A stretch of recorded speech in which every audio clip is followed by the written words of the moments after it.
Greetings and salutations, this is Jarsz, the biggest YouTuber ever! And good morning, Jarsholes! Welcome to another edition of the Daily Jarsz for Wednesday, the 8th of November, 2023. It's Hump Day! Hope you picked a winner in the Melbourne Cup yesterday. A special shout out to those who clicked subscribe yesterday. Welcome to the world of Jarsz. I hope you enjoyed the show. Today we're looking at one of the most prominent young Earth creationists there is. No, I don't mean Ken Ham, but Matt Power's sugar daddy, Kent Hovind. But before we get into him, I want to thank my YouTube members.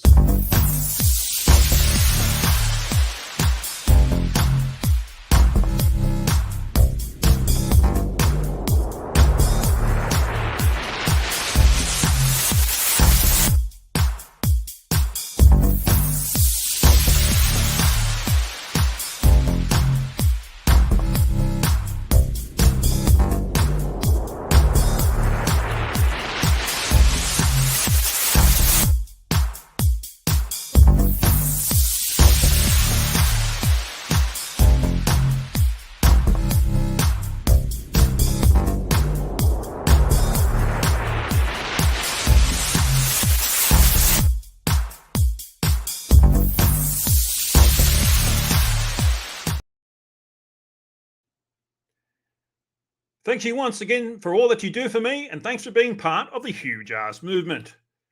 Kent Hovind, or as Aaron Raat calls him, convicted fraud and charlatan Kent Hovind, is a young earther creationist, claims to have taught science in high school despite not demonstrating any genuine understanding of science, and also claims to be a PhD doctor despite not having a PhD from any accredited tertiary institution. What does the Ninth Commandment say again? With this unrecognised PhD, he sometimes calls himself Dr. Dino because he runs a cult at his dinosaur-themed young Earth creationist propaganda machine. Adventure Park in Florida, in the United States. Honestly, what the eyewitnesses who escaped that cult say about what Hovind gets up to. Let me just say that Matt Power will need a lot of counselling at some point in his life when all this comes to a head, if he survives. Kent's prolific on YouTube, putting out his brainwashing to convince the gullible that the Earth is only 6,000 years old. Naturally, to justify such a baseless proposition, he has to use really bad arguments. And that's what I'm interested in. As usual, I'm not trying to do anything to attack his religious convictions. I respect all people of faith for their faith. But if you use a bad argument to justify that faith, you're fair game. Especially if that bad argument is hilariously bad. By the way, Kent has had a couple of channels removed for misinformation. He's using other people's channels to spread his bad arguments now. I wonder if they'll get deleted too. Let's have a look at Kent trying to claim that the Grand Canyon was carved out in a matter of days. Now, it's always amazed me how two people can look at the same thing and come to opposite conclusions of what they are seeing. Two people can look at Grand Canyon. One of them believes in evolution. He looks at the canyon and says, wow, look what the Colorado River did for millions and millions of years. The Bible-believing Christian stands there, looks at the same canyon, and says, wow, look what the flood did in about 30 minutes. Now, how was that canyon formed anyway? This textbook says over millions of years, the Colorado River has carved the Grand Canyon from solid rock. Now, just slow down a minute. Kids, it is a fact Grand Canyon exists. How many have been to Grand Canyon? I taught her science, studied Grand Canyon avidly. I like Grand Canyon. Beautiful place. Big hole in the ground. Now, there are two interpretations of how it got there. The evolutionists have an interpretation, and so do the creationists. The evolutionist is going to tell you that canyon formed slowly by a little bit of water and lots of time. Millions of years. The creationist is going to tell you, oh, the canyon formed quickly by lots of water and a little bit of time. The guys who believe in evolution are continually trying to erase the line between their interpretation and the fact column, and they want you to somehow think that what they interpret as evidence is now part of the fact. You got to really watch them on this. They're pretty slick. This textbook author does it just blatantly. He says, the Colorado River has cut through layer upon layer of rock over millions of years. Now, just hold on a minute. I was in a debate one time, and this atheist said, Hovind, you're so dumb. Don't you know it took millions of years to make Grand Canyon? I said, well, sir, I taught her science for years. I really enjoy studying Grand Canyon. I said, did you know if you built a dam across Grand Canyon, that would take... Why is he saying Grand Canyon? It's the Grand Canyon. Surely he knows the name of this place. A lot of dirt, by the way. But if you did, a huge lake would fill in behind it. Did you know some of the water from Montana drains through the Grand Canyon? It's a huge drainage area. I said, sir, did you know that in between these two red lines is what we call the snow line? There's a ridge right there. The Grand Canyon enters at the far right over here. The elevation of the river at that point is 2,800 feet above sea level. The river flows downhill for 270 miles and comes out the other side. And in between, while the river's flowing down, the ground is rising up and then slowly coming back down. It is so wide, 270 miles, that you don't notice it until you get way back and look at it from a satellite. But if you look at it in its cross-section, this schematic shows the difference here. The river enters right here and flows downhill and comes out the other side. It's actually going through a giant ridge, 270 miles long. Well, a lot of rivers in the world do something similar. It might be different elevations and things, but I'm not sure what your point is, Kent. At the highest point of the ridge, the river's at about 1,800-foot elevation, so it's nearly a 1-mile drop down into the canyon. Really big hole in the ground. I said, now, sir, there are a couple things you ought to consider about Grand Canyon. I said, did you know the top of Grand Canyon is higher than the bottom? Duh. He said, yes. I said, sir, did you know the river runs through the bottom? He said, yes. Duh. I said, sir, did you know the top is higher than where the river enters the canyon by over 4,000 feet? Duh. I said, sir, did you know that rivers don't flow uphill? Duh. I said, sir, did you know there is no delta? Nobody knows where the mud is that got washed out of there, but it's probably out in the Pacific Ocean. Why would you expect a delta? It's a long way inland. I think it took me about an hour and a quarter to fly to Las Vegas and then another 40 minutes on a helicopter to get there. So from Los Angeles, I started at, I should say. So it's a long way inland. Deltas are where it meets the sea. I can't find the delta for Grand Canyon. There is no possible way that river made that canyon. Grand Canyon. You haven't demonstrated that in any way. You're just saying things. I hate it when people just say things without evidence. It's quite obviously a washed out spillway. There used to be two big lakes, Grand Lake and Hopi Lake, and they got too full one day. Who knows when? I suspect shortly after the flood. Maybe a few hundred years later, the ice caps melted. So I'd like to understand his argument here better than this. First of all, do we have any geologists who can confirm the concept of those lakes existing? And if it was the flood, didn't the flood, the biblical flood we're talking about, cover the entire earth to a certain depth? So it would affect all the land equally. I'm not sure what's the point he's getting at. Or something, and the lakes got too full, and the water went over the top, while the ground was still relatively soft. Within the first few hundred years, washed out that canyon in a hurry. So I guess his argument is the ground was soft from all the water from the biblical flood. But even the ocean, the water table only goes down so far. The Grand Canyon is what is it, over a mile deep, something like that? There are still beaches where the lakes used to be. They call them Grand Lake and Hopi Lake. The lake is long gone, but you can still see the beach line where the lake used to be. Grand Canyon is a washed out spillway, folks. The water got too deep, went over the top, and washed out that whole region in a real big hurry. So when they tell you it took millions of years, they're lying to you. It did not. It's not Well, given it's carved through bedrock, do you really think bedrock gets waterlogged? I mean, anyone from Canada, you know about Canadian Shield? No amount of water you pour on that would make that rock soft. He's talking out of his backside. Geophysically possible. If you look at the way most rivers come together, almost all rivers join at what are called acute angles, less than 90 degrees. You can look at any map of the world, nearly all rivers come together and keep going the same general direction. Well, if you look at Grand Canyon, the river... No. The direction is down, yes, in that sense, but I think he's trying to say north or south. That's not true, is it? Rivers go everywhere. On the lower left side, join at acute angles, normal river pattern. If you look at the right side, the rivers go backwards and run into the channel and turn around and come back the other way. That's the way the elevations work. Big lake that is draining. Any farmer that's ever built a dam to hold water to feed his cows or something, or water his cows, will tell you, once the water goes over the top of the dam, it can wash it out in a hurry. And it doesn't wash away the... But we're not talking about a dam here. The whole dam, it washes one slot, wherever the water finds the weakest point. So the water's running backwards off the dam, hit the lower channel, turn around, come back the other way. Grand Canyon was not formed by the Colorado River, folks. You haven't proved that. Oh, God. There's another video where he is on his property and he builds a dam on this creek, and then the creek eventually erodes it away. But it's just built with sand. It's not built with bedrock. I couldn't find that video. I would have showed it to you because it's hilarious. But yes, this is the sort of bad argument that someone like Kent comes up with. Anyway, let's have a look at... I'm not sure about the copyright of this one, so I'm going to be a bit careful and just show it just a few seconds of it. But it explains something interesting that Mr. Hovind did not offer us. 277 miles long, 18 miles wide at its widest, and more than a mile deep into Earth's crust. And unlike the Great Wall of China, you can actually see it from space. All of the water in all of the world's rivers would only fill it halfway. Now, I think that's important. If all the water in all the world's rivers would fill it halfway, then the biblical flood, had to be a lot deeper than that, didn't it? So I think that's a significant fact. He's got to explain how all the water in all the world's rivers, more than that, came from. But of course, he can't. Anyway, where's my notes? So Kent is known for his gish galloping. Oh, I can't even say that word. Gish galloping nonsense. That's the word. Making it difficult to have a genuine debate with him, as you'll see. One of his more successful interlocutors he's had is Aaron Ra, former guest of my channel.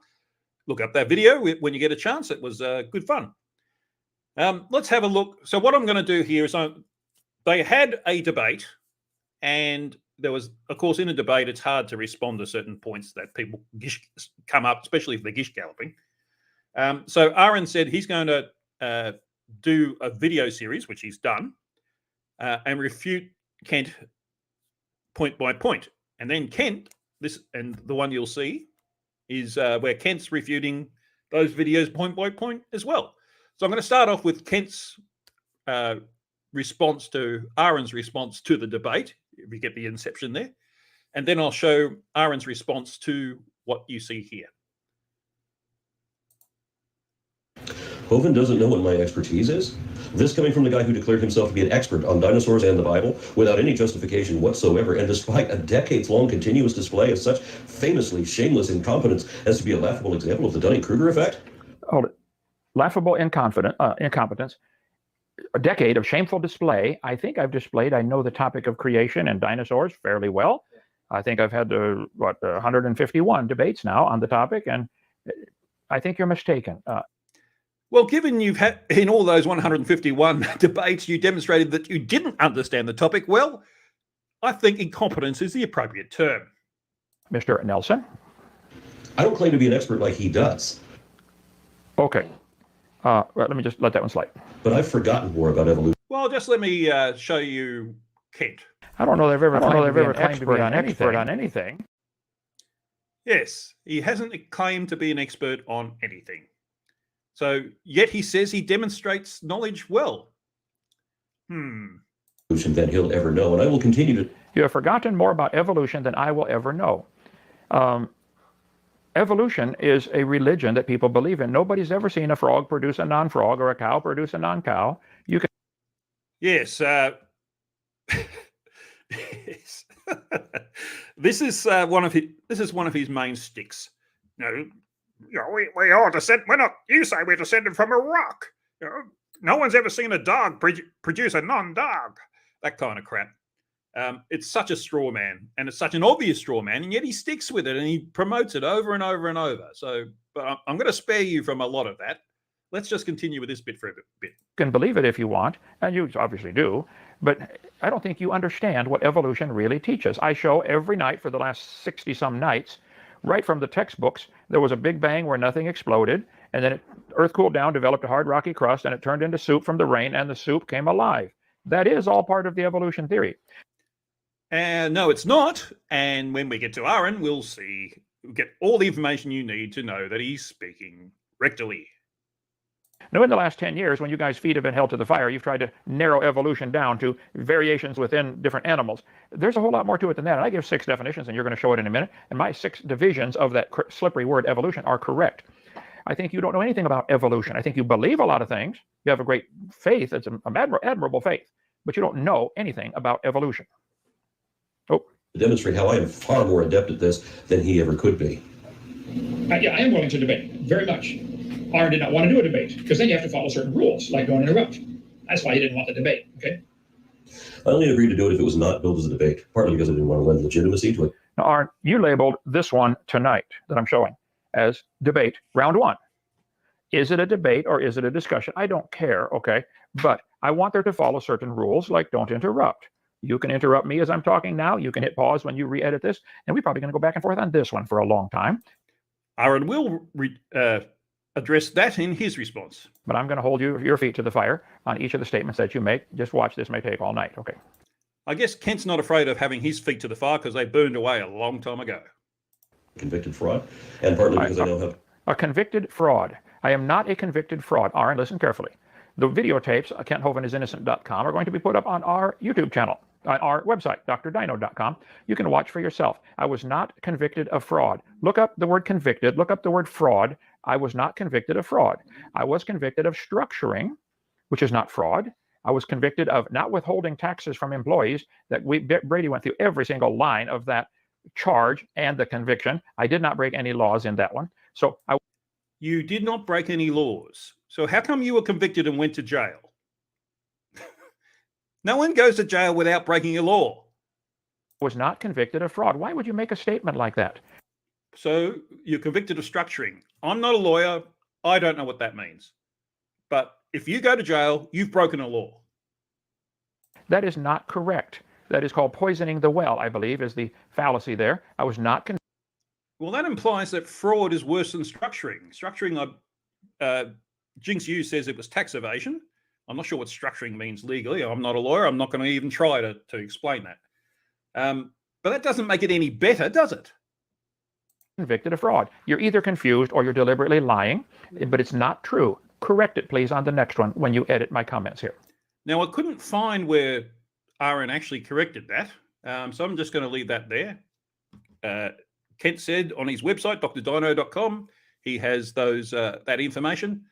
Go check out for yourself. I haven't bothered because I don't want to spend forever on these videos. But yeah, have a look yourself and find out for yourself. I can't be fairer than that. Kent plays this game. I've seen him tell more lies in one sentence than there are words in that sentence, don't you find? Oh, okay, now hold it. You've said this several times. I've seen Kent tell more lies in one sentence than there are words in that sentence. That may be a cute, what's the term they use for that, mantra, but it's, which sentence are you talking about that I have said? What specific? It's a good line. I'm not sure that Aaron was accurate there. He didn't address it as far as I saw. He could have, but in the video I was looking at, I didn't necessarily see it in the bits I looked at. I haven't looked at all of it. I'm not saying Aaron's wrong. I'm not saying Kent's wrong. Yes, do your own research. Specifically have I lied about?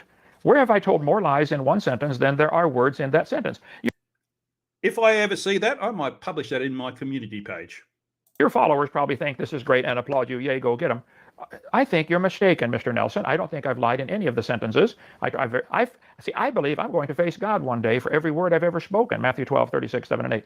I think you are too, whether you believe in it or not. We shall see. But no, Yes, we shall see. I'm going to leave that one there. That's Kent's response to Aaron. Let's have a look. Hang on, I'll do this.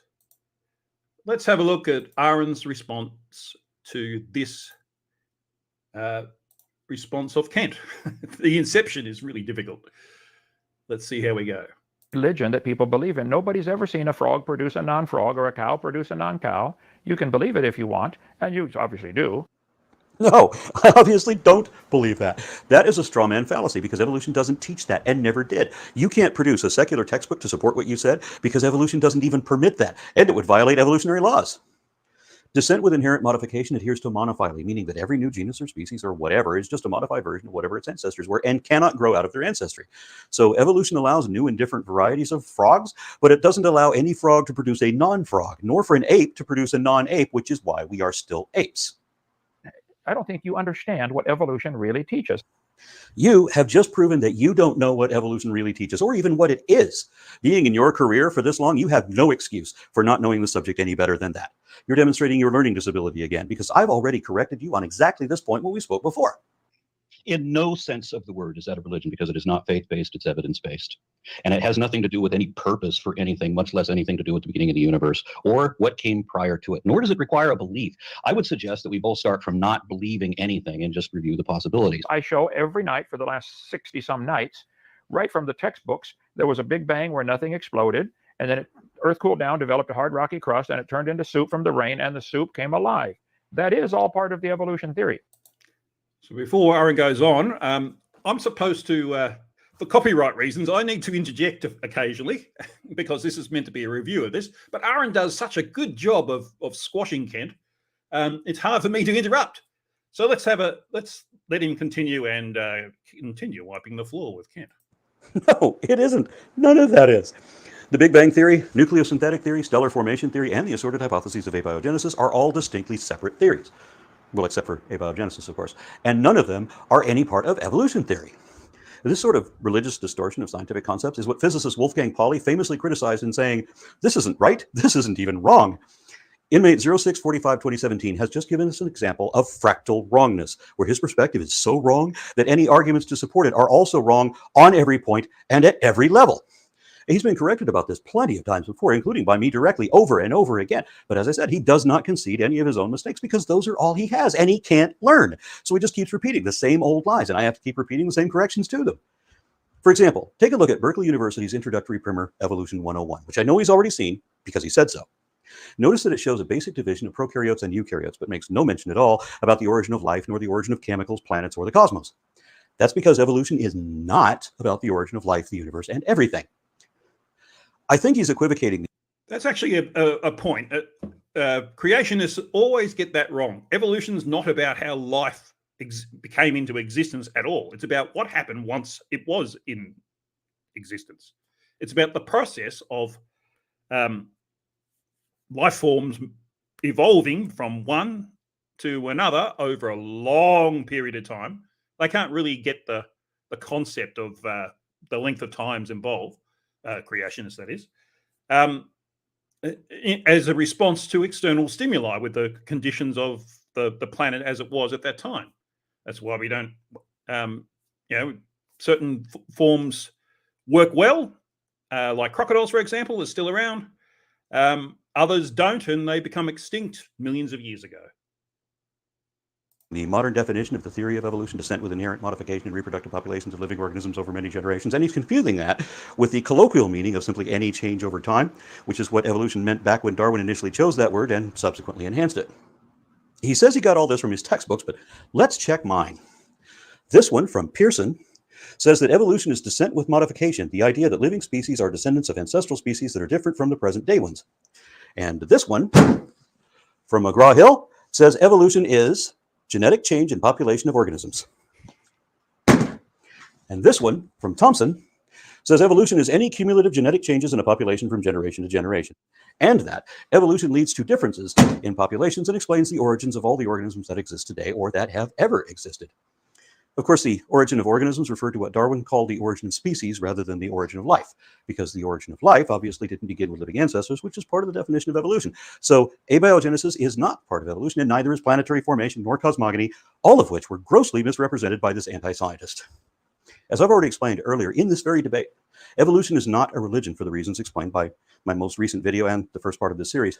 So 0645-2017 has no defense in repeating this lie. Likewise, the Big Bang wasn't nothing that exploded. I mean, first of all, it wasn't an absolute philosophical nothing. Not even Lawrence Krauss believes in an absolute philosophical nothing.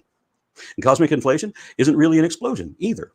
Not that I want to defend the Big Bang. I accept that it's the only theory of cosmic origin, and to challenge any theory, I would have to produce a better theory to use in its place.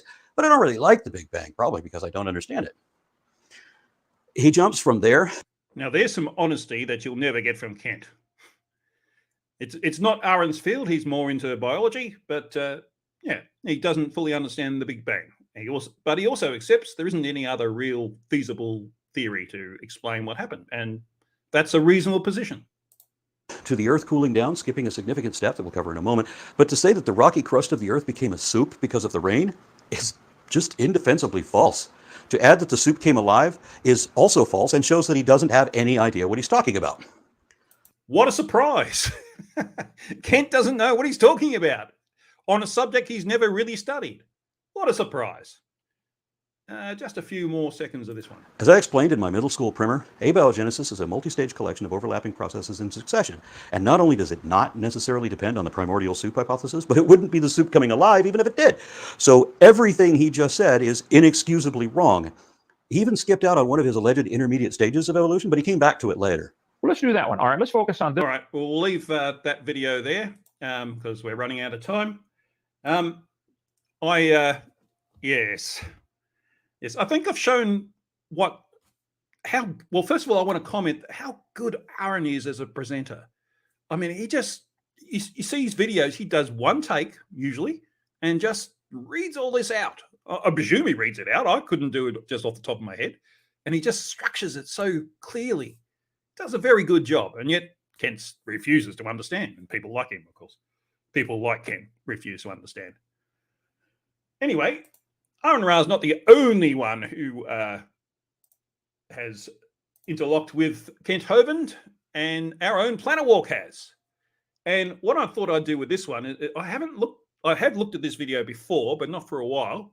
I thought I'd just pick a spot and let's see what's going on at that point.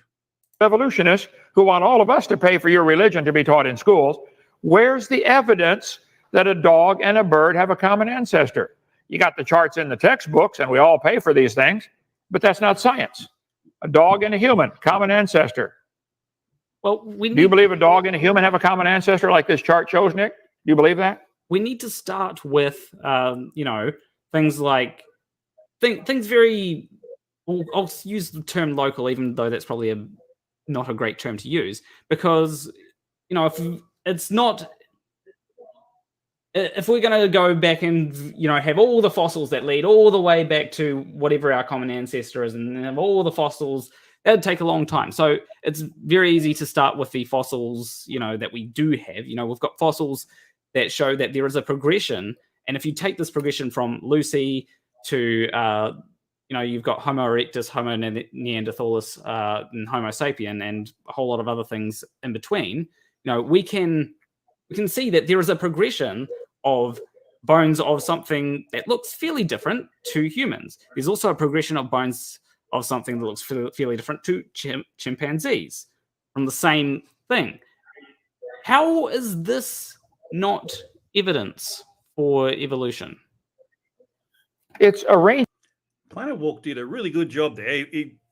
He was overwhelmed by the gish galloping at the beginning, and then he came up with a really good argument. And then a good question. Let's see what Ken says. Things in order based on a preconceived idea. It's not science. We don't observe it. First, we cannot go back. Hang on. Planet Walk just explained what he observed, what we've observed. Okay, you can't go back. Secondly, no fossils count. None. All the fossils prove is something died. You don't know that fossil. So in other words, it destroys him, so he's just going to reject it. It represents an animal that had any children at all. Hold on, you don't know that. Hold on. I just want to say, so if no fossils count, we can't tell anything from a fossil, then we can't even tell that something died from a fossil, right?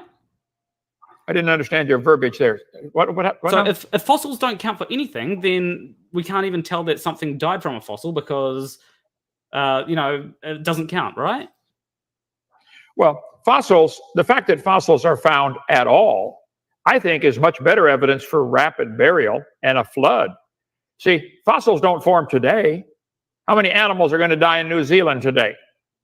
Thousands and thousands are going to die. How many are going to fossilize? Probably none. Fossils don't. And Ken's demonstrating his lack of understanding of fossilization. Fossilization takes a long time. It's not going to happen today. And it has to be in certain conditions. We know that because we only find fossils in certain conditions. Low oxygen environments, that kind of thing. So, I don't know. As you can see, he's just not an honest debater, is he? He just spews out lines that he's thought of beforehand and doesn't really consider seriously what his interlocutors, why can't I say that word today, pointing out to him. I think I'll leave Kent there because basically I've had enough of him. And let's move to Meme Roundup. Oh, I was almost ready. There we go. All right, NASA, dear NASA, show us this. Well, this diagram shows that, doesn't it? I guess what they're asking for is zooming in on the southern hemisphere and seeing things upside down. But south is not down. Why do you not understand that?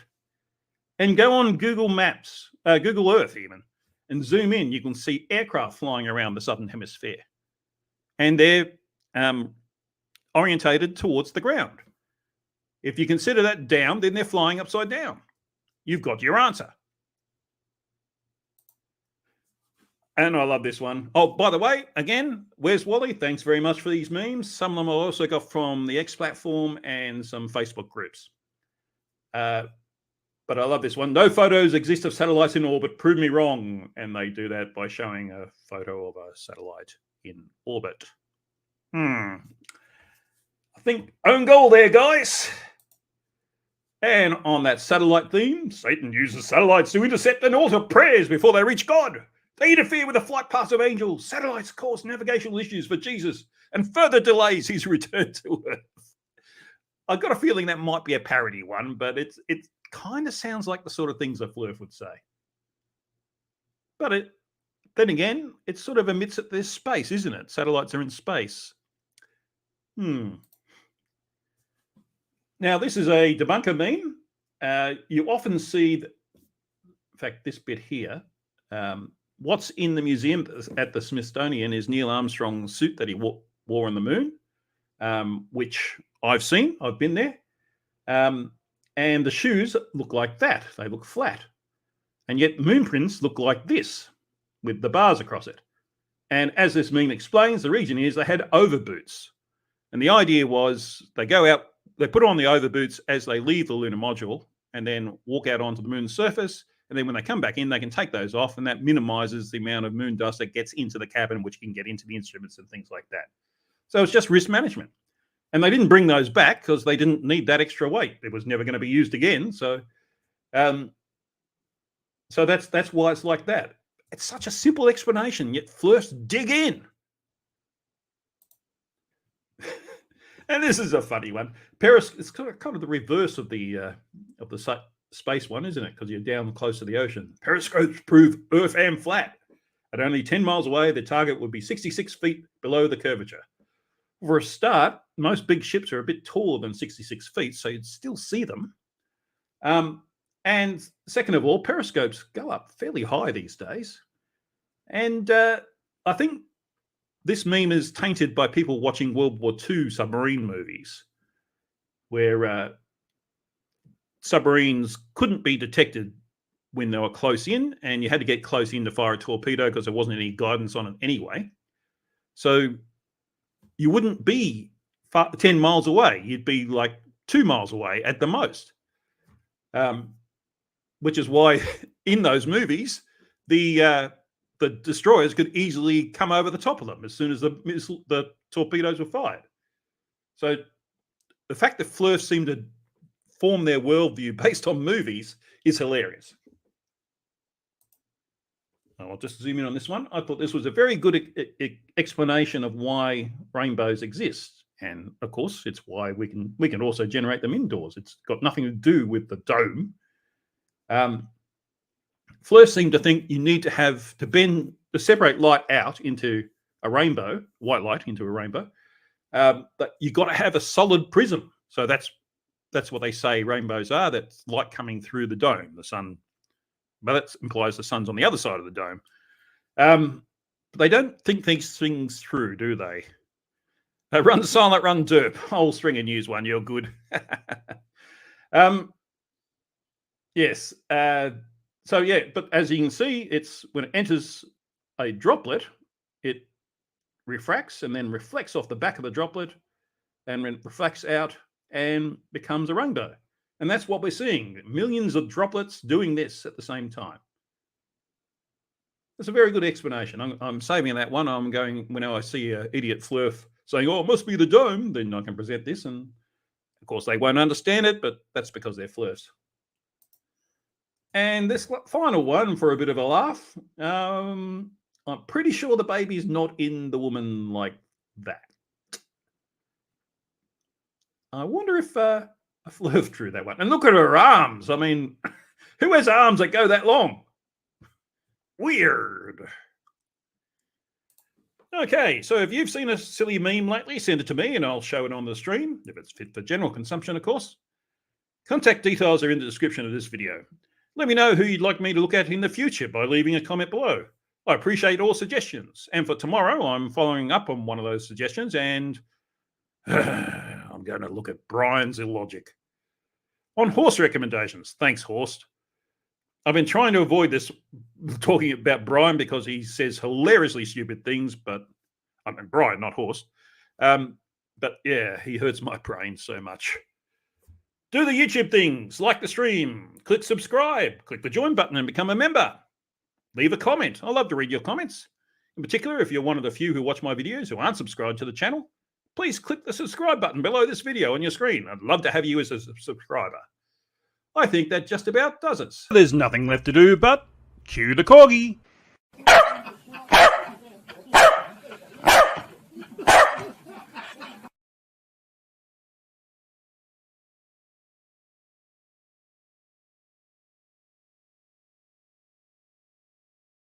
You're